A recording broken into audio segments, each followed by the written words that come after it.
It's Super Bowl Sunday, everybody, and it is a perfect winter day also for making chili.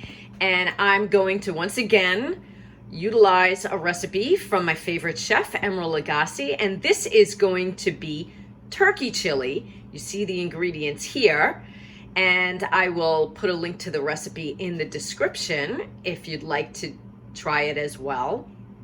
Step one in the process is actually to cook this ground turkey in 2 tablespoons of oil, and it's going to be with the chili powder, which is right here, and the cumin, which is right here, as well as the salt and the cayenne pepper, which is right here.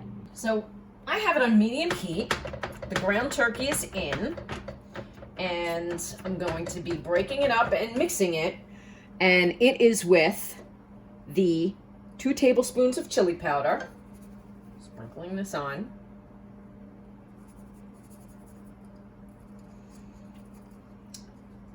the 1/2 teaspoon of ground cumin,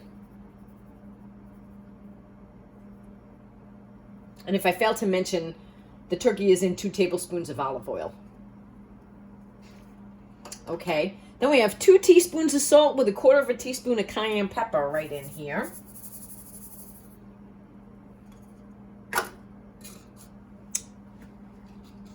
And it's going to be a few minutes in breaking this up and cooking it. And I'll be doing that until I have nice turkey crumbles in here, ground turkey crumbles, and nothing is pink. Okay, the ground turkey is looking good. No more pink.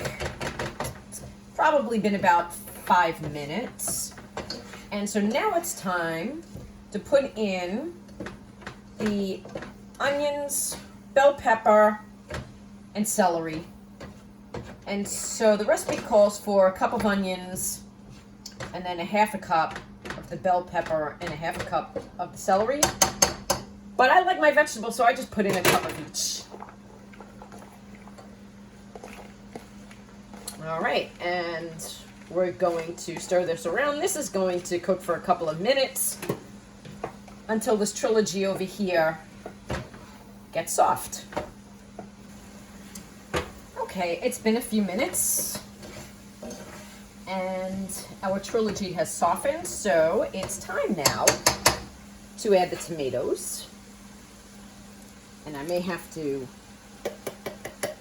get the remaining out with a spoon.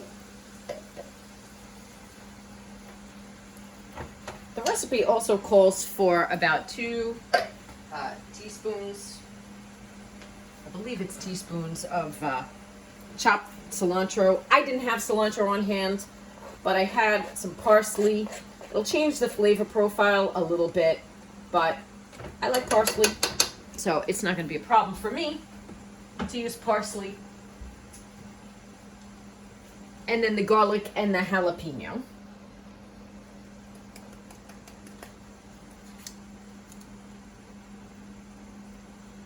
And we're going to cook that for a few minutes as well.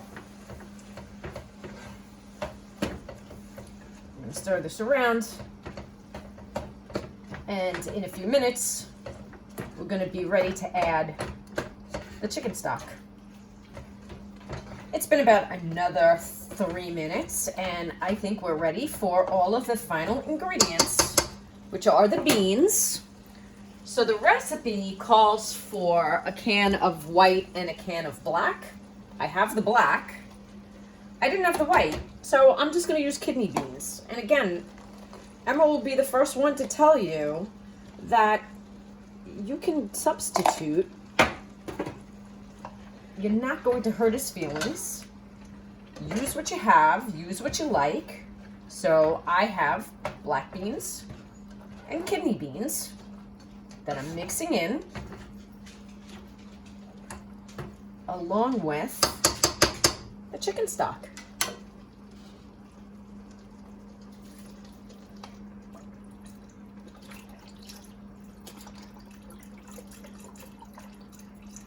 4 cups worth, which is the equivalent of this box.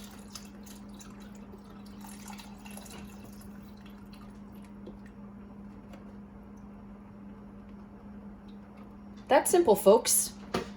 Now, this is going to come to a boil, and it's going to simmer for about 45 minutes till it thickens, and you're done. In the meantime, I'm going to start my rice, because what's chili without being on a bed of awesome white rice? Okay, it's been 45 minutes simmering, and we can see that it has reduced.